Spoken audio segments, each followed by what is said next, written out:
Vikramshila IAS coaching institute 14 बीघा ऋषिकेश। भारतीय संविधान राज्य व्यवस्था कर रहे थे हम लोग। आज सबसे इंपॉर्टेंट टॉपिक पंचायती राज, 73वां संविधान संशोधन अधिनियम सन 1992 1992, ठीक है ना। तो सबसे पहले मैंने आपको बता दिया था कि भाई इससे पहले भी ऐसा नहीं कि संविधान संशोधन नहीं हुए थे पंचायती राज व्यवस्था के लिए। कौन सा हुआ था?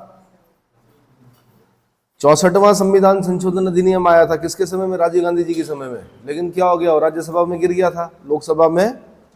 लोकसभा ने पास कर दिया था, पारित कर दिया था, लेकिन राज्यसभा में नामंजूर हो गया था। बाद में फिर पीवी नरसिम्हा राव जी के समय में 73वां संविधान संशोधन लाया गया। क्या लाया गया? 73वां संविधान संशोधन लाया गया। तब जाके क्या हुआ, वो पास हुआ दोनों जगह, लोकसभा राज्यसभा में। तब क्या हुआ, वो लागू हुआ, है ना। आपकी दो समितियां ऐसी थी जिन्होंने क्या किया था, अनुशंसा की थी कि भाई इनको संवैधानिक दर्जा दिया जाना चाहिए। किनको? पंचायती राज संस्थाओं को। तो वो कौन सी थी? LM सिंघवी और PK थुंगन। दो समितियां पढ़ी थी हमने। कौन कौन सी? LM सिंघवी और PK थुंगन समिति ने पंचायती राज संस्थाओं को संवैधानिक दर्जा प्रदान करने की सिफारिश की थी। तो तब मैंने कहा था, तब राजीव गांधी जी के समय में वो संविधान संशोधन 64वां लाया गया, वो गिर गया राज्यसभा में। उसके बाद PV नरसिम्हा राव जी के समय में 73वां संविधान संशोधन क्या किया, लोकसभा राज्यसभा दोनों जगह पास हो गया। फिर 24 अप्रैल 1993 से 73वां संविधान संशोधन अधिनियम पूरे देश में लागू हुआ। आपने डेट याद करनी, 24 अप्रैल 1993। इतना समझ में आ गया, है ना। 244 याद रखना। 24 चौथा महीना, 24 अप्रैल, जनवरी फरवरी मार्च अप्रैल, चौथा महीना होता ना। तो 244 करके याद कर सकते हो आप। और 1993 क्लियर हो गया। तो 73वां संविधान संशोधन अधिनियम, 73वें संविधान संशोधन अधिनियम 1992 के पारित होने से देश के संघीय लोकतांत्रिक ढांचे में एक नए युग का सूत्रपात हुआ। मेंस में पकड़ना पड़ेगा इस लाइन को। जब आप लिखते हैं 73वां संविधान संशोधन को, तो आपको ऐसे ही लिखना है कि देश के संघीय लोकतांत्रिक ढांचे में एक नए युग का सूत्रपात हुआ और पंचायती राज संस्थाओं को संवैधानिक दर्जा प्राप्त हुआ। पंचायती राज संस्थाओं को संवैधानिक दर्जा। भाई पंचायती राज व्यवस्था तो मैंने कहा आपको कि राजस्थान के नागौर जिले में 2 अक्टूबर 1959 को शुरू हो चुकी थी, हुई थी। उसके बाद मैंने बताया भी था कि उसके बाद जो राज्य थे वो कौन कौन से थे, क्रम बताया था मैंने आपको पिछले लेक्चर में कि यहाँ पर इसके बाद ये राज्य, इसके बाद ये राज्य बताया था। लेकिन संवैधानिक दर्जा 73वें संविधान संशोधन से मिला, ठीक है। इस संविधान संशोधन द्वारा संविधान के भाग 9 को पुनः स्थापित करके 16 नए अनुच्छेद जोड़े गए। 243 से लेकर 243O तक। हिंदी में अगर बोलेंगे तो 243 से 243O को क्या बोलते हैं? देखिए हिंदी में बैरक को निकालिए। हाँ जी, अणा, ठीक है। और 11वीं अनुसूची जोड़ी गई। दो काम किए गए भाई। क्या क्या किए गए? एक तो भाग 9 को पुनः स्थापित किया गया। आर्टिकल 243 से 243O तक नए आर्टिकल जोड़े गए। साथ में 11वीं अनुसूची जोड़ी गई। 11 शेड्यूल जोड़ा गया। इसके द्वारा पंचायतों के गठन, संरचना, निर्वाचन, सदस्यों की अर्हता, निरर्हता मतलब अर्हता बोलते हैं क्वालिफिकेशन को, निरर्हता बोलते हैं डिस्क्वालिफिकेशन को। पंचायतों की शक्तियां, प्राधिकार, उत्तरदायित्व, इन शब्दों को पकड़ लीजिए। क्या करना है आपने? क्योंकि इन्हीं शब्दों के साथ आपको लिखना होता है। मैंने कहा प्री निकल सकता है खाली आपके 4 ऑप्शन के साथ, लेकिन मेंस में आपको ये सब शब्दों को लिखना पड़ेगा कि जो ये क्या 16 नए अनुच्छेद जोड़े गए, 11वीं अनुसूची जोड़ी गई। तो 16 नए अनुच्छेदों में क्या था? तो बोलना पंचायतों के गठन, संरचना मतलब स्ट्रक्चर, संरचना मतलब निर्वाचन यानी इलेक्शन कैसे होगा, कौन कराएगा, है ना।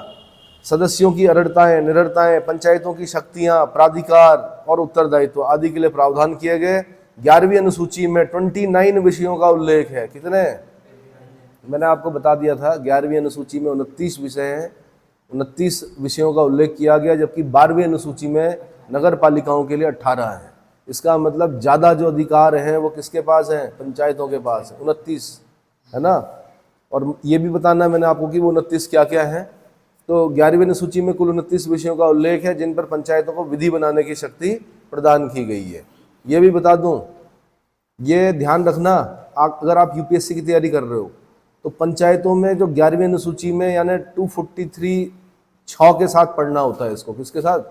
243 6 के साथ पढ़ना होता है। 6 मतलब जी के साथ पढ़ना होता है 11वीं अनुसूची को। इसमें जो 29 विषय हैं जिन पर की पंचायत क्या कर सकती भाई, विधि बनाने की शक्ति, वो कौन कौन से हैं? नंबर 1 कृषि और कृषि विस्तार। नंबर 1 ये याद करना पड़ेगा आपको। क्या करना पड़ेगा यूपीएससी के लिए? कंठाग्र करना पड़ेगा। नंबर 1 कृषि और कृषि विस्तार। नंबर 2 भूमि विकास। नंबर 2 भूमि विकास, भूमि सुधार, चकबंदी और भूमि संरक्षण। चकबंदी और भूमि संरक्षण आपके लिए नया शब्द है चकबंदी। चकबंदी का मतलब होता है कि आपके खेत बिखरे हुए हैं, किसान हो माना आप, क्या हो कि एक खेत आपका यहाँ 14 बीघा में, एक खेत आपका ढालवाला में, एक खेत आपका श्यामपुर में, एक खेत आपका रायवाला में है। कहाँ तक ले जाओगे अपने बैल और बीज? मतलब अच्छे से नहीं, उसकी व्यवस्था नहीं कर पाओगे ना। चकबंदी का मतलब एक ही जगह पर आपको क्या करना, एक ही जगह पर आपको आपकी भूमि आपस में बदली जाती है कि ढालवाला वाला जो होगा या जो श्यामपुर वाला होगा उसको वहीं पर दे दी हमने भूमि, और जो आपकी भूमि थी उसकी यहाँ पे जो भूमि थी वो आपको दे दी, और उधर वाली भूमि उसको दे दी। चकबंदी बड़ा इंपॉर्टेंट है यूपीएससी पॉइंट ऑफ व्यू से, ठीक है। तो भूमि विकास, भूमि सुधार, चकबंदी और भूमि संरक्षण, ये जितने शब्द सुनने में आसान लग रहे हैं इनका पूरा डिटेल पढ़ना होता है यूपीएससी के लिए कि भूमि सुधार क्या क्या है ना, भूमि सुधार से संबंधित कानून, चकबंदी के बारे में पूरा पढ़ना पड़ता है, हदबंदी के बारे में पढ़ना पड़ता है, ठीक है। तो मैंने दूसरे नंबर पे आपको बता दिया भूमि विकास, भूमि सुधार, चकबंदी और भूमि संरक्षण। तीसरे नंबर पे आपने बोला लघु सिंचाई। तीसरे नंबर पे क्या? लघु सिंचाई, इरिगेशन जिसको बोलते हैं, जल प्रबंधन और जल क्षेत्र का विकास। जल प्रबंधन और जल क्षेत्र का विकास। चौथे नंबर पर पशुपालन। चौथे नंबर पे पशुपालन, डेयरी उद्योग, कुक्कुट पालन। अब कहेंगे कुक्कुट क्या हुआ? मुर्गा, मुर्गा पालन है ना, कुक्कुट पालन।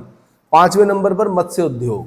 पांचवें नंबर पे मत्स्य उद्योग। छठे नंबर पर सामाजिक वानिकी और फार्म वानिकी, फॉरेस्ट्री वानिकी, फार्म वानिकी और सामाजिक वानिकी। ये सब यूपीएससी के क्या हैं, क्वेश्चन रहे हैं आपके। सामाजिक वानिकी से आप क्या समझते हैं? समझ में आया? फार्म वानिकी से आप क्या समझते हैं? अगला लघु वन उपज। अगला क्या है? लघु वन उपज। आठवें नंबर पे लघु उद्योग, जिसके अंतर्गत खाद्य प्रसंस्करण उद्योग भी है। खाद्य प्रसंस्करण उद्योग मतलब फूड प्रोसेसिंग। किसानों की आय को दुगना करने की जब बात कही गई थी मोदी सरकार के द्वारा, तो उसमें यही बोला गया था कि खाद्य प्रसंस्करण पर जोर दीजिए। क्या दीजिए? खाद्य प्रसंस्करण पर जोर दीजिए। माना आप किसान हो, आपके खेत में आम है, क्या है? आम है, लगे, इतने इतने लगे, तूफान आया और क्या हो गए? अब अगर आपको खाद्य प्रसंस्करण नहीं आता है तो वो खराब हो गए, क्या हो गए? लेकिन अगर आपको आता है तो आप उसको उठाओगे, उसको काटोगे, उसका अचार बनाओगे और एक ब्रांड के साथ क्या करोगे आप उसको, माना बहुत अच्छा बाग है आपका, तो उसके भी पैसे मिलेंगे ना, वरना वो क्या हो गए थे? मिट्टी हो गए थे। समझ में आ गया? या अन्य चीज़ें भी बता रहा हूँ मैं, और बहुत सारी चीज़ें होती हैं, जैम है, जेली है, अमरूद है, अमरूदों के बाग हैं आपके, माना है ना। तो खादी ग्रामोद्योग और कुटीर उद्योग भाई, उसके बाद क्या है? खादी ग्रामोद्योग और कुटीर उद्योग। गांधी जी यही तो कहते थे। गांधी जी कहते थे भाई देश में कुटीर उद्योगों को क्या करो, मतलब उस समय तक तो आज़ाद नहीं हुए थे गांधी जी, तो आज़ाद होने के बाद कुछ समय बाद उनकी मृत्यु हो गई थी, हत्या हो गई थी, पर वो कहते थे कुटीर उद्योग होने चाहिए। क्या होने चाहिए? अगर गांधी जी की बात को समझ जाते देश के जो लीडरशिप थी स्टार्टिंग की, तो मेरे ख्याल से आज आप ये समूह ग और क ख इनकी तैयारी नहीं कर रहे होते। क्या होते हैं आप? इंडस्ट्रियलिस्ट होते। गांधी की बात को नहीं समझे यहाँ के लोग। गांधी की बात को किसने समझा? उस देश ने समझा जहाँ 2 परमाणु बम गिरे, हिरोशिमा नागासाकी। उन्होंने कुटीर उद्योगों से शुरू किया और विकसित देश बने। समझ में आया? और आपको बताया गया, आपको मैकॉले की शिक्षा नीति में फंसाकर आपको बोला गया नहीं भाई तैयारी करो, क्या मिलेगी? हुटर वाली गाड़ी मिलेगी, नीली बत्ती मिलेगी, ऐसा होगा वैसा होगा। ठीक है करो, पर साथ में इंडस्ट्री भी सेटअप करो, है ना। नौकरी लेने वाले मत बनो, नौकरी देने वाले बनो, मतलब काम देने वाले, नौकरी भी नहीं बोलेंगे, काम देने वाले बनो, उद्योग लगाओ, आपने अगर कुटीर उद्योग लगाया, आपने 5 लोगों को भी अगर रोजगार दिया, 5 लोगों के घर के भी अगर चूल्हे जले, तो क्या होगा? देश प्रगति करेगा। ठीक है, तो मैंने कौन से नंबर पे बताया आपको? 9वें नंबर पर खादी ग्रामोद्योग और कुटीर उद्योग, 10वें नंबर पर ग्रामीण आवास, 10वें नंबर पर ग्रामीण आवास, 11वें नंबर पर पेयजल, 11वें नंबर पर सस्टेनेबल डेवलपमेंट गोल पढ़ने हैं अभी आपने। क्या पढ़ने हैं? वहां पर देखना आपकी क्या क्या बोला गया। कितने गोल हैं? 17 गोल हैं। तो उन 17 गोलों पर ध्यान देना आप, और फिर देखना कि सरकारें जो कार्य कर रही हैं वो किन किन क्षेत्रों में ज़्यादा कार्य कर रही हैं और कहाँ कहाँ पर हम सफल हुए हैं। उन सस्टेनेबल डेवलपमेंट गोल्स जो हैं 17 गोल्स में किस पर हम क्या हुए हैं? सफल हुए हैं। तो पेयजल में अभी उतना नहीं हुआ है, हालांकि योजनाएं चल रही हैं सरकार की, हर घर जल योजना सुना है, 1 रुपये में लग रहा है नल। चलो, ये अलग बात है कि फिर बिल भी आ रहा है बड़ा, अगर आप गरीबी रेखा से नीचे नहीं हो तो। ईंधन और चारा भाई, अगला ईंधन और चारा, तो 12वें नंबर पे। 13वें नंबर पर सड़कें, पुलिया, पुल, फेरी, जलमार्ग, अन्य संचार साधन, अन्य संचार साधन। 13वें नंबर पे बता दिया मैंने, सड़कें, पुलिया, पुल। पुलिया समझते हैं? छोटी सी होती है ना पुलिया, पुल बड़े होते हैं, पुलिया छोटी पुलिया। फेरी, जलमार्ग, अन्य संचार साधन। 14वें नंबर पे ग्रामीण विद्युतीकरण, जिसके अंतर्गत विद्युत का वितरण है, ग्रामीण विद्युतीकरण। 15वें नंबर पे अपारंपरिक ऊर्जा स्रोत, अपारंपरिक ऊर्जा स्रोत। 16वें नंबर पे गरीबी उन्मूलन कार्यक्रम, बड़ा इंपॉर्टेंट। गरीबी की डेफिनेशन पूछेगा आपसे, गरीबी से आप क्या समझते हैं? समझ में आया? और एक इंडेक्स होता है गरीबी पर, कौन सा? पॉवर्टी इंडेक्स जो होता है उस पर, उसको पढ़ना है आपने पूरा। गरीबी के प्रकार पढ़ने हैं आपने, बेरोजगारी के प्रकार पढ़ने हैं, गरीबी के कारण पढ़ने हैं। गरीबी उन्मूलन कार्यक्रम के लिए सरकार द्वारा आज तक चलाए गए जो कार्यक्रम है, विभिन्न कार्यक्रम, उनकी जानकारी होनी चाहिए। और ज़्यादा जानकारी आपको होनी चाहिए जो नई सरकार की योजनाएं होती हैं, कार्यक्रम होते हैं, उन पर आपकी अच्छी कमांड होनी चाहिए।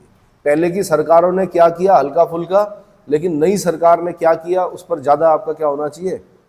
लिखने का कमांड होना चाहिए। ठीक है, गरीबी उन्मूलन कार्यक्रम। अगला 17वें नंबर पे शिक्षा, 17वें नंबर पे शिक्षा, प्राथमिक और माध्यमिक विद्यालय सहित, प्राथमिक और माध्यमिक विद्यालय सहित।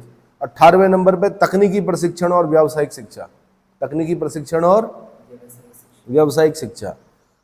19वें नंबर पर प्रौढ़ और अनौपचारिक शिक्षा, प्रौढ़ शिक्षा और अनौपचारिक शिक्षा, प्रौढ़ शिक्षा और अनौपचारिक शिक्षा।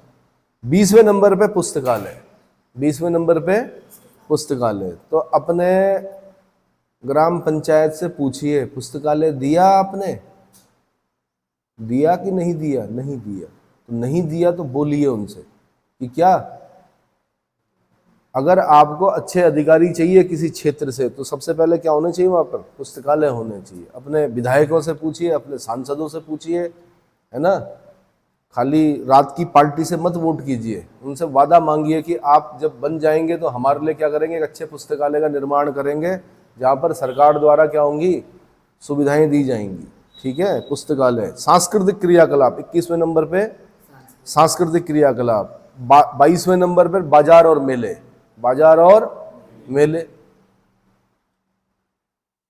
23वें नंबर पर स्वास्थ्य और स्वच्छता, स्वास्थ्य और स्वच्छता, जिसके अंतर्गत अस्पताल, प्राथमिक स्वास्थ्य केंद्र और औषधालय भी आते हैं, औषधालय भी आते हैं। अब औषधालय खाली ये नहीं कि आप खाली क्या एलोपैथिक, औषधालय में आयुर्वेदिक भी हो सकता है, होम्योपैथिक भी हो सकता है ना। 24वें नंबर पर परिवार कल्याण, 24वें नंबर पर परिवार कल्याण। 25वें नंबर पर महिला व बाल विकास, बहुत इंपॉर्टेंट। महिला बाल विकास यूपीएससी पॉइंट ऑफ व्यू से बड़ा इंपॉर्टेंट है। महिला और बाल विकास से संबंधित जितनी योजनाएं होंगी उनके साथ मिलकर पढ़िए इसको। अगला समाज कल्याण, 26वें नंबर पर समाज कल्याण। यहाँ पर विकलांग शब्द लिखा हुआ है, दिव्यांग लिखना है आपने। क्या लिखना है? अब विकलांग शब्द के लिए अब दिव्यांग वर्ड यूज किया जाता है, तो दिव्यांग और मानसिक मंद व्यक्तियों सहित समाज कल्याण। ठीक है। 27वें नंबर पर दुर्बल वर्गों यानी अनुसूचित जातियों जनजातियों का कल्याण। 28वें नंबर पर सार्वजनिक वितरण प्रणाली, सार्वजनिक वितरण प्रणाली, ये यूपीएससी का एक ऐसा क्या है, मतलब सिलेबस में कंसीडर किया गया है, आपको इसको डिटेल में पढ़ना है। जब कोरोना काल हुआ, कोरोना से पहले लोग नहीं समझते थे कि यार सार्वजनिक वितरण प्रणाली का क्या महत्व होता होगा। जब कोरोना हुआ या कोई एपिडेमिक, एंडेमिक, पेंडेमिक जो भी होगा आने वाले समय में, तो वहाँ पे प्रशासन की जो पहली जो प्राथमिकता होती है वो स्वास्थ्य और सार्वजनिक वितरण प्रणाली होती है। क्या होती है? पब्लिक डिस्ट्रीब्यूशन सिस्टम, पीडीएस बोलते हैं इसको। पीडीएस को डिटेल में पढ़ना है आपने, ठीक है। 29वें नंबर पर सामुदायिक आस्तियों का अनुरक्षण, सामुदायिक आस्तियों का, तो ये 29 विषयों पर क्या करती है पंचायतें? विधि का निर्माण, विधि बनाने की शक्ति प्रदान की गई है। क्लियर हो गया? ये 73वां संविधान संशोधन कब लागू हुआ? 24 अप्रैल 1993 को प्रवर्तित हुआ। इसलिए प्रत्येक वर्ष 24 अप्रैल को पंचायत दिवस के रूप में मनाया जाता है। क्या किया जाता है? पंचायत दिवस कब मनाते हैं जी? 24 अप्रैल को मनाते हैं। क्यों मनाते हैं? क्योंकि इसी दिन लागू हुआ था कौन? 73वां संविधान संशोधन। पंचायती राज व्यवस्थाओं को, संस्थाओं को संवैधानिक दर्जा मिला था इस दिन से, ठीक है। इस संशोधन अधिनियम का अभिपालन करने वाला प्रथम राज्य मध्य प्रदेश है। अब देखो यहाँ पे फंस जाता है बच्चा ट्रैप में। क्या? एक तो पूछेगा पंचायती राज व्यवस्था का प्रारंभ कहाँ से हुआ, तब आपने बोलना जी राजस्थान से हुआ, नागौर से हुआ। नागौर में भी गांव का नाम बताया था मैंने, क्या नाम था नागौर में? गांव का नाम क्या था? बरगरी, बगदरी, बगदरी गांव से हुआ था। कहां से हुआ था? बगदरी गांव से हुआ था, बगदरी गांव से हुआ था। लेकिन आपसे पूछेगा 73वां संविधान संशोधन अधिनियम सन 1992 24 अप्रैल 1993 को प्रवर्तित हुआ। इस संशोधन अधिनियम का अभिपालन करने वाला प्रथम राज्य कौन था? आपने बोलना मध्य प्रदेश। क्या बोलना है? मध्य प्रदेश। क्वेश्चन बन चुका है यहाँ से। मध्य प्रदेश में 1994 में चुनाव आयोजित किया गया था। इस अधिनियम की मुख्य विशेषता यह थी कि अन्य बातों के साथ साथ इसमें सभी स्तरों पर पंचायतों के नियमित चुनाव कराने, अनुसूचित जातियों, अनुसूचित जनजातियों और महिलाओं के लिए सीटों के आरक्षण और स्थानीय निकायों के वित्तीय स्थिति को मजबूत बनाने के उपायों सहित राज्य वित्त आयोग, राज्य निर्वाचन आयोग का प्रावधान किया गया था। क्या किया गया था? राज्य वित्त आयोग और राज्य निर्वाचन आयोग। अब पंचायतों के लिए अगर हम राज्य वित्त आयोग की बात करेंगे तो कहां मिलेगा? 243 आई में मिलेगा। और राज्य निर्वाचन आयोग की बात करेंगे तो 243 के में मिलेगा। अरे 243 निर्वाचन आयोग बोल रहा हूं मैं, राज्य निर्वाचन आयोग कहाँ है? 243 के में है।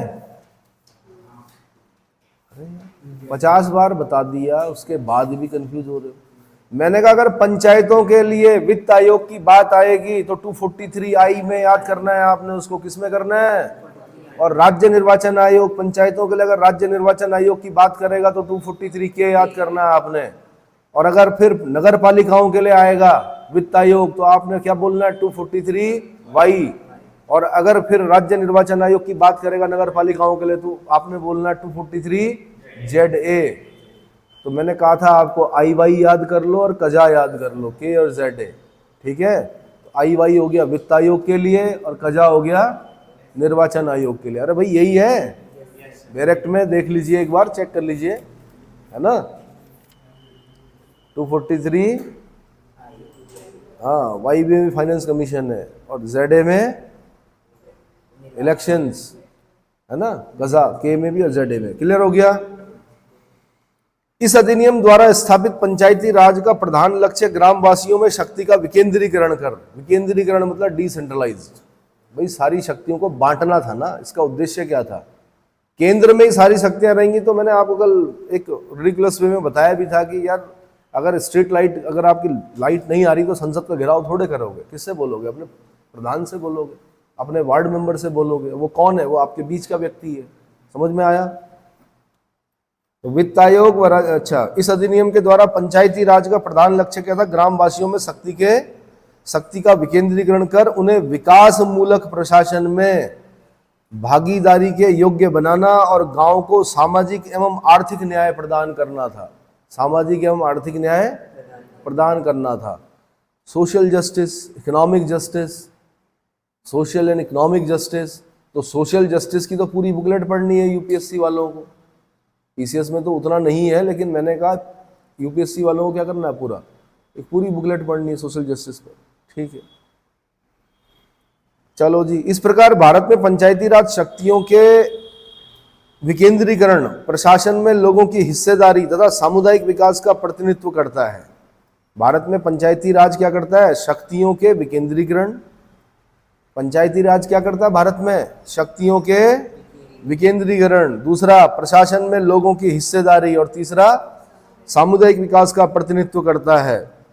आर्टिकल 40 के तहत यह प्रावधान किया गया है। आर्टिकल 40 डीपीएसपी में पढ़ते हैं हम, डायरेक्टिव प्रिंसिपल स्टेट पॉलिसी में पढ़ते हैं, राज्य के नीति निर्देशक तत्वों में पढ़ते हैं, जहां पर बोला गया कि राज्य ग्राम पंचायतों का संगठन करने का प्रयास करेगा। तो आर्टिकल 40 के तहत यह प्रावधान किया गया है कि राज्य ग्राम पंचायतों के गठन के लिए कदम उठाएगा और उन्हें स्वायत्त शासन की इकाई के रूप में कार्य करने के योग्य बनाने के लिए आवश्यक शक्तियां और अधिकार प्रदान करेगा। क्या करेगा, आवश्यक शक्तियां और अधिकार प्रदान करेगा। इस अधिनियम के जो कुछ प्रावधान हैं वो ये बता रहा हूं मैं। नंबर 1, ग्राम सभा। सबसे पहले ग्राम सभा को समझिए, यहाँ से भी डेफिनेशन आई है एक बार और बच्चे नहीं लिख पाए कि ग्राम सभा होती क्या है।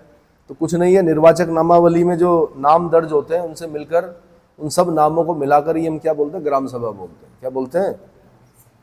तो इस अधिनियम द्वारा ग्राम सभा को संवैधानिक दर्जा दिया गया है। किसी ग्राम की निर्वाचक नामावली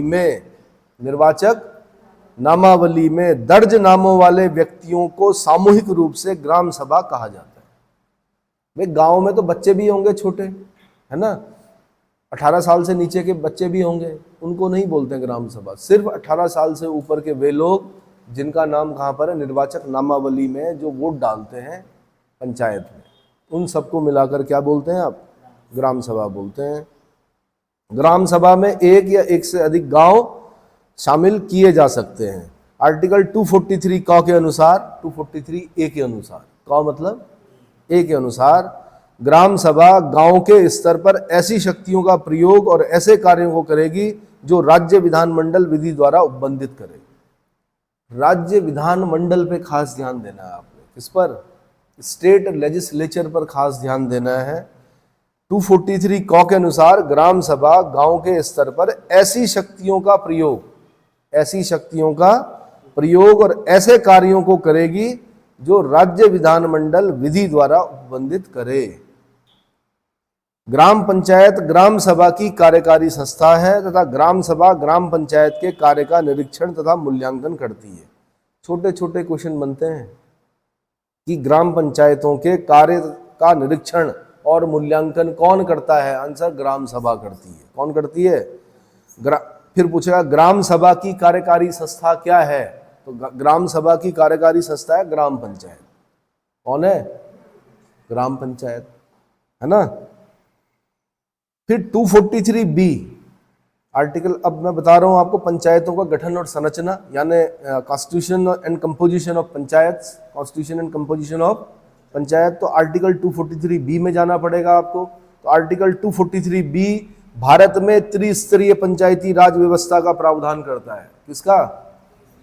त्रिस्तरीय पंचायती राज व्यवस्था का प्रावधान करता है। प्रत्येक राज्य में ग्राम स्तर पर ग्राम पंचायत, ग्राम स्तर पर ग्राम पंचायत, मध्यवर्ती स्तर पर क्षेत्र पंचायत और जिला स्तर पर जिला पंचायत के गठन का प्रावधान है।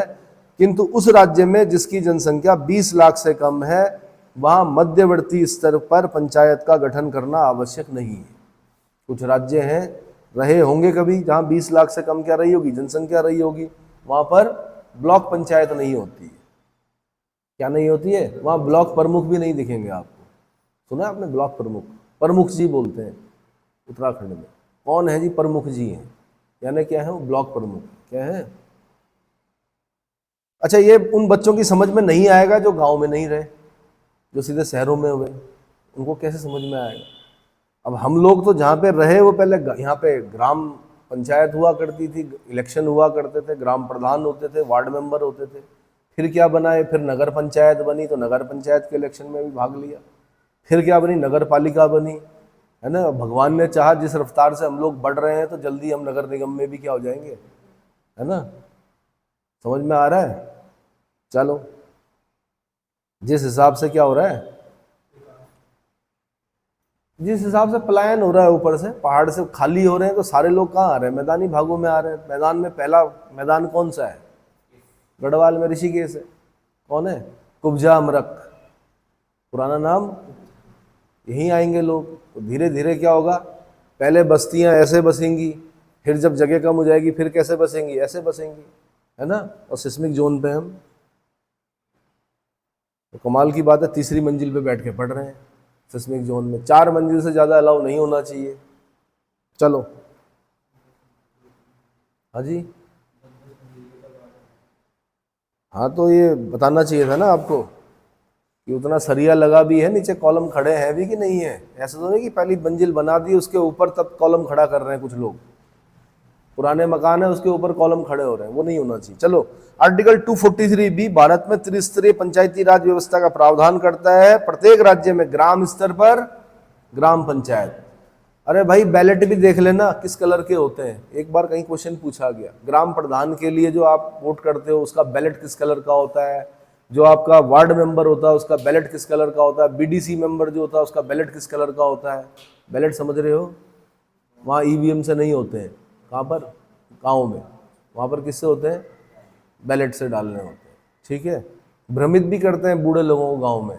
किसी की अगर क्या चुनाव चिन्ह गाय मतलब बैल है, अगर बैलों की जोड़ी है, तो मैंने ये बोलते हुए भी देखा है कि देखो बड़ी जी, आपके हल यही लगाते हैं। कौन? बैल। सारा काम आप देखो, खेती बाड़ी कौन कर रहे हैं? बैल। तो इसलिए बैल पे ही क्या करना। बड़ा जी और बड़ी जी, समझ रहे हो? बड़ा जी, बड़ी जी, ताऊ जी, ताई जी, तो उनको ऐसे करके समझाते हैं। अब अशिक्षित हैं, माना किसान हैं बेचारे, वो कहते हैं हाँ बात तो सही कह रहे हैं कि हमारे काम तो किसने आना है? बैलों नहीं आना है। ऐसे करके भी वोट मांगे जाते हैं कई बार। मतलब देखा है मैंने ऐसे गांव में। समझ में आया? चलो जी, प्रत्येक राज्य में ग्राम स्तर पर ग्राम पंचायत, मध्यवर्ती स्तर पर क्षेत्र पंचायत और जिला स्तर पर जिला पंचायत के गठन का प्रावधान है। जो लोग आईएएस की तैयारी कर रहे हैं वो जल्दी पाएंगे कि जिला पंचायत में कार्य करने का मौका मिलेगा उन्हें। जो पीसीएस की तैयारी कर रहे हैं, अगर वो क्या बन गए, बीडीओ बन गए, अगर ब्लॉक डेवलपमेंट ऑफिसर बन गए, तो उनको जल्दी ही ब्लॉक स्तर की पंचायतों में काम करने का अवसर मिलेगा। और जो ग्रुप सी में प्रिपरेशन कर रहे हैं तो उनको जल्दी ही वीडीओ बनने का क्या मिलेगा, विलेज डेवलपमेंट ऑफिसर बनने का अगर मौका मिला, वीडीओ वीपीडीओ, तो उन्हें ग्राम स्तर पर पंचायतों में काम करने का अवसर मिला। क्लियर हो गया? मैंने बता दिया, जिस राज्य की जनसंख्या 20 लाख से कम है वहां पर मध्यवर्ती पंचायत की व्यवस्था नहीं होती है। मध्यवर्ती स्तर पर पंचायतों का गठन करना आवश्यक नहीं होता है। पश्चिम बंगाल ऐसा राज्य है जहां 4 स्तरीय पंचायती राज व्यवस्था है। वेस्ट बंगाल कितनी? 4 स्तरीय पंचायत व्यवस्था अपनाई गई है। वहां पंचायतों के 4 स्तर कौन कौन से हैं? एक होता है ग्राम पंचायत, एक होता है अंचल पंचायत। क्या होता है? और जो अलग से होंगे, डिफरेंट से होंगे, वहां पर आपने क्या करना है, उसको खास याद करना है कि वेस्ट बंगाल में 4 स्तरीय, और जगह तो त्रिस्तरीय, लेकिन वेस्ट बंगाल में 4 स्तरीय। ग्राम स्तर पर ग्राम पंचायत, दूसरा होती है अंचल पंचायत, तीसरी होती है आंचलिक परिषद। तीसरी क्या होती है? आंचलिक परिषद। और चौथी होती है जिला परिषद। चौथी क्या होती है? जिला परिषद। पंचायतों की संरचना के बारे में जो प्रावधान है आर्टिकल 243C में दिए गए हैं। 243 ग में दिए गए हैं, क ख ग। 243 ग में किया गया है। इसके तहत राज्य विधानमंडल को विधि द्वारा पंचायतों की संरचना के संबंध में उपबंध करने की शक्ति प्रदान की गई है। राज्य विधानमंडल को विधि द्वारा पंचायतों की संरचना के संबंध में उपबंध करने की शक्ति प्रदान की गई है, परंतु किसी भी स्तर पर पंचायतों के प्रादेशिक क्षेत्र की जनसंख्या का ऐसी पंचायतों में निर्वाचन द्वारा भरे जाने वाले स्थानों की संख्या से अनुपात समस्त राज्य में यथासाध्य एक सा ही होगा। ये हम विधानसभा में पढ़ते हैं, लोकसभा के उसमें भी पढ़ते हैं, यथासाध्य एक सा ही होगा, है ना। पंचायतों के सभी स्थान प्रादेशिक निर्वाचन क्षेत्रों से प्रत्यक्ष निर्वाचन द्वारा चुने गए प्रतिनिधियों द्वारा भरे जाएंगे। ग्राम पंचायत के अध्यक्ष का चुनाव राज्य द्वारा बनाई गई विधि के अनुसार, मध्यवर्ती व जिला पंचायत के अध्यक्ष का चुनाव उसके निर्वाचित सदस्यों द्वारा अपने में से किया जाएगा। इसका मतलब ये हुआ कि मध्यवर्ती और जिला पंचायत के जो अध्यक्ष होते हैं, यानी जो ब्लॉक प्रमुख होता है और जो जिला प्रमुख होता है, वो डायरेक्ट इलेक्ट नहीं होता है। क्या नहीं होता है? डायरेक्ट इलेक्ट नहीं होता है, इनडायरेक्टली इलेक्शन होता है, यानी चुने हुए लोगों के द्वारा उसको चुना जाता है। इतना समझ में आ गया? ठीक है। लोकसभा, राज्यसभा, विधानसभा तथा विधान परिषद के सदस्यों का क्या? लोकसभा, राज्यसभा, विधानसभा तथा विधान परिषद के सदस्यों का मध्यवर्ती व जिला पंचायतों में प्रतिनिधित्व राज्य विधानमंडल द्वारा बनाई गई विधि के द्वारा नियत किया जाता है। दरअसल क्या होता है कि लोकसभा, राज्यसभा, विधानसभा, विधान परिषद के जो मेंबर्स होते हैं वो पदेन सदस्य होते हैं। किसके? ब्लॉक और जिला, ब्लॉक पंचायत और जिला पंचायत के पदेन सदस्य के रूप में होते हैं। अब अलग अलग राज्यों में अलग अलग व्यवस्था हो सकती है। अगर किसी राज्य के विधानमंडल ने जो विधि बनाई होगी, जो नियत किया होगा, उस हिसाब से होता है। इतना क्लियर हो गया? ठीक है। अब है पंचायतों में आरक्षण। भाई पंचायतों में आरक्षण कहाँ पढ़ते हैं? तो इसको अभी याद कर लो। ग्रुप सी में मेरे ख्याल से 50 बार तो देख ही लिया होगा मैंने क्वेश्चन। कितनी बार? उत्तराखंड के विभिन्न परीक्षाएं जो हुई हैं उसमें कम से कम 50 एक बार मैंने पीसीएस वगैरह अलग अलग जगहों पर देख लिया है कि 243D आरक्षण कहाँ है जी? 243D में है। कहाँ है? और नगर पालिकाओं का जो है वो आरक्षण कहाँ पर है? वो टी में है। डट याद रखना आपने। क्या याद रखना? 243D और 243T। डट क्या याद करना है? 243D और 243। तो पंचायतों का पूछेगा तो 243D, नगर पालिकाओं का पूछेगा नगर निगम, नगर पंचायत, नगर पालिका जो भी है उसका टी में। ठीक है। रिजर्वेशन इन पंचायत, आर्टिकल 243D के तहत पंचायतों में अनुसूचित जातियों, अनुसूचित जनजातियों और महिलाओं के लिए स्थानों के आरक्षण का प्रावधान किया गया है। भाई क्या किया गया है? क्या किया गया है? प्रावधान किया गया। ठीक है। अनुसूचित जातियों तथा अनुसूचित जनजातियों के लिए स्थानों का आरक्षण उनकी जनसंख्या के अनुपात में होगा और इसमें से 1/3 भाग इन वर्गों की महिलाओं के लिए आरक्षित होगा। 1/3 भाग इनमें, इसमें से भी 1/3 भाग, 1/3 स्थान इन वर्गों की महिलाओं के लिए क्या होंगे? आरक्षित होंगे। साथ ही पंचायतों के कुल स्थानों का 1/3 स्थान स्त्रियों, सभी वर्गों की के लिए आरक्षित होगा, जिसमें अनुसूचित जातियों, अनुसूचित जनजातियों की स्त्रियों के लिए आरक्षित स्थान सम्मिलित होंगे। उत्तराखंड में 50% है महिलाओं के लिए। महिलाओं के लिए आरक्षण कितना पंचायतों में? 50% है। ठीक है। पंचायतों में आरक्षित स्थानों को चक्रानुक्रम यानी बाय रोटेशन से आवंटित किया जा सकता है। चक्रानुक्रम का मतलब होता है, आप सुनते होंगे कि इस बार भाई इलेक्शन होना है, सीट कौन सी है, कि महिला सीट है, एससी सीट है या एसटी सीट है। चक्रानुक्रम यानी इस बार जनरल है तो हो सकता है अगली बार क्या हो? महिला हो। अगली बार क्या हो? एससी सीट हो सकता है अगली बार क्या हो? एसटी सीट हो। इतना समझ में आ गया? तो चक्रानुक्रम समझ में आ रहा है? बाय रोटेशन से आवंटित किया जा सकता है। आरक्षण की यह व्यवस्था पंचायत अध्यक्ष पदों के लिए भी समान रूप से लागू होती है। 83वें संविधान संशोधन अधिनियम सन 2000 के द्वारा, कौन सा? 83वें संविधान संशोधन अधिनियम सन 2000 के द्वारा यह प्रावधान किया गया है कि अनुसूचित जातियों के लिए आरक्षण संबंधी प्रावधान अरुणाचल प्रदेश में लागू नहीं होगा। किसके लिए? क्यों नहीं होगा भाई? क्या अरुणाचल प्रदेश हमारे देश का हिस्सा नहीं है? लेकिन अरुणाचल प्रदेश में सारे ही एसटी हैं। अधिकतर जनसंख्या जो है वो क्या? शेड्यूल ट्राइब है। तो वहां पर शेड्यूल ट्राइब के बीच में अगर माना 100 लोग रह रहे हैं और उसमें 90-95 लोग अगर शेड्यूल ट्राइब हैं, तो वहां पर मेरे ख्याल से शेड्यूल ट्राइब के लिए क्या नहीं होना चाहिए? आरक्षण नहीं होना चाहिए। वहां पर तो जनरल जो है वो क्या होगा? अल्पसंख्यक होगा, जनरल कैटेगरी का। तो अरुणाचल प्रदेश में अनुसूचित जातियों का अस्तित्व न होने के कारण क्या? अनुसूचित जातियां नहीं होती, वहां पे जनजातियां होती हैं ज्यादा। क्या होती हैं? तो अरुणाचल प्रदेश में अनुसूचित जातियों यानी शेड्यूल कास्ट का अस्तित्व न होने के कारण यह प्रावधान किया गया है। अनुसूचित जातियों और जनजातियों के लिए आरक्षण आर्टिकल 334 में विनिर्दिष्ट अवधि तक प्रभावी रहेगा। आर्टिकल 334 में विनिर्दिष्ट अवधि तक प्रभावी रहेगा। 104वें संविधान संशोधन अधिनियम 2019, कौन सा? 104वें संविधान संशोधन अधिनियम 2019 के द्वारा यह अवधि 2030 तक नियत की गई है। महिलाओं के लिए आरक्षण में कोई समय सीमा निर्धारित नहीं की गई है। महिलाओं के लिए आरक्षण की कोई समय सीमा निर्धारित नहीं की गई है। अन्य पिछड़े वर्गों के लिए पंचायत में आरक्षण का प्रावधान नहीं है, किंतु राज्य विधानमंडल अन्य पिछड़े वर्गों को किसी स्तर पर पंचायतों में अथवा अध्यक्ष के पदों पर आरक्षण दे सकता है। क्या कर सकता है? जैसे उत्तर प्रदेश देता है भाई ओबीसी के लिए, क्या करता है? उत्तर प्रदेश के विधानमंडल ने जो आपके क्या होते हैं अन्य पिछड़ा वर्ग के लिए पंचायतों में आरक्षण का प्रावधान किया है। ठीक है, तो उत्तर प्रदेश राज्य विधानमंडल ने सन 2000 में पंचायत राज अधिनियम 1947 में संशोधन करके अन्य पिछड़े वर्गों के लिए भी आरक्षण का प्रावधान किया है। तो वहां पर ओबीसी सीट भी होती है। क्या होती है?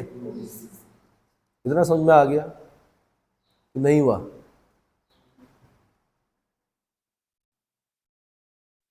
ठीक है भाई। उसके बाद पंचायतों का कार्यकाल। पंचायतों का कार्यकाल, सभी स्तरों की पंचायतों का कार्यकाल प्रथम अधिवेशन की तिथि से, प्रथम अधिवेशन की तिथि से, कब से? जिस दिन इलेक्शन के रिजल्ट घोषित होते हैं उस दिन से नहीं, प्रथम अधिवेशन की तिथि से 5 वर्ष निर्धारित किया गया है। कितना? अनुच्छेद 243E और ई में भी 3, 243E का ABCDE क ख ग घ ग के भी 3 में क्या के अनुसार पंचायतों के नए निर्वाचन उसके कार्यकाल के समाप्त होने से पूर्व ही करा लिए जाएंगे और यदि उसे समय से पूर्व भंग किया गया है तो 6 माह की अवधि से पूर्व ही पुनः चुनाव करा लिए जाएंगे। ऐसा लिखा हुआ है 243E में, 6 माह की अवधि से पूर्व ही पुनः चुनाव करा लिए जाएंगे। किंतु यदि भंग हुई पंचायत का निर्धारित कार्यकाल 6 माह से कम रह गया हो तो ऐसे चुनाव कराया जाना आवश्यक नहीं होगा। यानी 4.5 साल बाद भंग हो रही है तो फिर तो अपने टाइम पर मतलब करा देंगे कभी भी। 6 माह की अवधि के पूर्व ही पुनः चुनाव करा लिए जाएंगे। किंतु यदि भंग हुई पंचायत का निर्धारित कार्यकाल 6 माह से कम रह गया हो तो ऐसा चुनाव कराया जाना आवश्यक नहीं होगा। पुनर्गठित पंचायत का कार्यकाल शेष अवधि तक ही होगा। पुनर्गठित पंचायत का कार्यकाल शेष अवधि तक ही होगा। जैसे कई बार क्या होता है कि पंचायत भंग हो गई 3 साल में, कितने में? फिर हुआ भाई इलेक्शन, फिर जीते उसमें तो 2 साल तक रहेंगे वो। राष्ट्रपति में नहीं होता ऐसा। राष्ट्रपति की मृत्यु हो गई या क्या हो गया, इस्तीफा दे दिया तो नए राष्ट्रपति का चुनाव होगा, तो ऐसा नहीं होता कि पुराने राष्ट्रपति के 2 साल बचे हुए थे 2 साल तक रहेगा, अगले पूरे 5 साल करेगा। पर यहाँ पर होता है पंचायतों में कि अगर माना 3 साल में भंग हो गई पंचायत या ग्राम प्रधान को क्या कर दिया गया तो जो नया होगा वो 2 साल के लिए क्या होगा। समझ में आया? ठीक है। पुनर्गठित पंचायत का कार्यकाल शेष अवधि तक ही होगा। इसको खास हाईलाइट कर दीजिए। सदस्यों के लिए अयोग्यताएं भाई, disqualification for membership, disqualification for membership,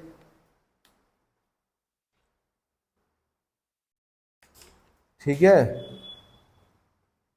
तो इसमें क्या करना है आपने, कोई व्यक्ति किसी पंचायत का सदस्य निर्वाचित होने या सदस्य बने रहने के लिए अयोग्य होगा यदि वह किसी प्रवृत्ति विधि के अधीन संबंधित राज्य विधानमंडल के लिए निर्वाचित होने के लिए अयोग्य हो गया हो। संबंधित राज्य विधानमंडल के लिए निर्वाचित होने के लिए अयोग्य हो गया हो।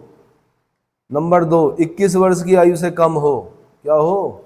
21 वर्ष की आयु से कम होगा, क्योंकि अगर आपको प्रधान लड़ना है, वार्ड मेंबर लड़ना है गांव में, तो आप 21 साल के आयु पूरी होनी चाहिए आपकी। 18 साल का व्यक्ति वोट करेगा आपको, लेकिन आपकी उम्र जो होनी चाहिए वो 21। लोकसभा में जाना है, विधानसभा में जाना 25, विधान परिषद राज्यसभा में जाना है 30, राष्ट्रपति बनना है, राज्यपाल बनना है 35, है ना। हाँ। और अगर मानवाधिकार आयोग का अध्यक्ष बनना है तो मानवाधिकार आयोग का अध्यक्ष बनना है तो अब तो चेंजेस आ गए उसमें ना। पहले क्या होता था कि जो चीफ जस्टिस ऑफ इंडिया होते थे रिटायर्ड, वो बनते थे, तो यानी 65 साल के बाद बनते थे। वो कब बनते थे भाई? 65 में रिटायर होंगे तो रिटायर्ड जज। लेकिन अब ऐसा बोल दिया गया कोई भी जज, सुप्रीम कोर्ट के कोई भी जज मानवाधिकार आयोग के अध्यक्ष बन सकते हैं। उनका कार्यकाल भी कम कर दिया गया है, ह्यूमन राइट कमीशन जिसको बोलते हैं। पढ़ेंगे उसको, डिटेल में पढ़ेंगे। फिलहाल मैं बोल रहा हूं कि 21 वर्ष की आयु से कम हो। तीसरा, यदि वह राज्य विधानमंडल द्वारा बनाई गई किसी विधि के अधीन अयोग्य हो। क्या हो? अगर यह प्रश्न उठता है कि किसी पंचायत का कोई सदस्य उक्त प्रकार की निरर्हता से यानी डिस्क्वालिफिकेशन से ग्रस्त है या नहीं, तो प्रश्न ऐसे प्राधिकारी को विनिश्चय के लिए निर्देशित किया जाएगा जैसा राज्य का विधानमंडल विधि बनाकर विहित करे। 243F में लिखा हुआ, ऐसा कहाँ लिखा हुआ? 243F में। क्लियर हो गया? अब भाई अगर किसी के 2 बच्चों से ज्यादा हो तो क्या वो लड़ सकता है? नहीं लड़ सकता। और अगर किसी के जुड़वा हो गए हो तो लड़ सकता है। अगर पहला बच्चा है उसका और दूसरे क्या हो गए हो, जुड़वा हो गए हो, तो 2 को क्या गिना जाता है? मतलब ये माना जाता है कि 2 ही बच्चे हैं। 3 को भी क्या 2 माना जाता है। ठीक है। और प्रश्न ये है कि पहले भी अगर जुड़वा हो और दूसरे भी अगर जुड़वा हो तब? हाँ जी। और दूसरी बार में अगर तिड़वा हो? तिड़वा भी तो हो सकते हैं। तिड़वा मतलब 3। चलो, ये ऐसे प्रश्न है, ये खाली उठे हैं भाई गांव में, छोटी छोटी बातों पर क्या करते हैं, प्रश्न उठा देते हैं कि ऐसे कैसे बन गया कि ये। पर ऐसा केस देखा गया है कि जैसे पहला एक बेबी है, दूसरे में जुड़वा हो गए हैं, उस पर क्या किया गया? प्रश्न चिन्ह खड़ा किया गया, बोला गया नहीं भाई ये अयोग्य है, लेकिन बाद में जब निर्णय निकला तो बोला गया योग्य है। क्या है? योग्य है। चलो अगला, पंचायतों की शक्तियां प्राधिकार। पंचायतों की शक्तियां और प्राधिकार आदि, पावर्स, अथॉरिटी एक्सेट्रा इन पंचायत। राज्य विधानमंडल को यह शक्ति दी गई है कि वह पंचायतों को ऐसी शक्तियां और प्राधिकार दे। राज्य विधानमंडल को, किसको? स्टेट लेजिस्लेचर को यह शक्ति दी गई है कि वह पंचायतों को ऐसी शक्तियां और प्राधिकार दे जो उन्हें स्वायत्त शासन की संस्थाओं के रूप में कार्य करने में समर्थ बनाने के लिए आवश्यक हो। क्या हो? ये शक्तियां हो सकती हैं कौन कौन सी? नंबर 1, आर्थिक विकास और सामाजिक न्याय के लिए योजना तैयार करना। इकोनॉमिक डेवलपमेंट, आर्थिक विकास, इकोनॉमिक डेवलपमेंट और सामाजिक न्याय यानी सोशल जस्टिस। मैंने कहा डिटेल में पढ़ना है अभी आपने, सोशल जस्टिस क्या होता है, के लिए योजना तैयार करना। दूसरा, आर्थिक विकास और सामाजिक न्याय की स्कीमों को कार्यान्वित करना। आर्थिक विकास और सामाजिक न्याय की स्कीमों को कार्यान्वित करना। और तीसरा, 11वीं अनुसूची में सूचीबद्ध विषय, 11वीं अनुसूची में जो 29 विषय दे रखे हैं, उन विषयों पर क्या कर सकती है पंचायत? काम कर सकती है। उल्लेखनीय विधि बना सकती है। उल्लेखनीय है कि अनुसूची 11 में कुल 29 विषय ऐसे दिए गए हैं जिनके संबंध में पंचायतों को शक्ति का अनिवार्य रूप से हस्तांतरण किया गया है। उत्तराखंड पीसीएस में जब 2002 में पहला पीसीएस हुआ था, वहीं पर पूछ लिया गया था यह प्रश्न। कहाँ पर? जब उत्तराखंड का पहला पीसीएस हो रहा था 2002-2003 वाला, वहीं पर क्वेश्चन पूछ लिया गया। ठीक है। उसके बाद अब मैं अगले लेक्चर में आपको क्या बताऊंगा? राज्य वित्त आयोग के बारे में, राज्य निर्वाचन आयोग के बारे में, निर्वाचन संबंधी जो विवाद होते हैं उसमें क्या होता है, पंचायत अधिनियम 1996 के बारे में, और अनुसूचित जाति और अन्य पारंपरिक वनवासी अधिनियम 2008 के बारे में। ठीक है। तो ये अगले लेक्चर में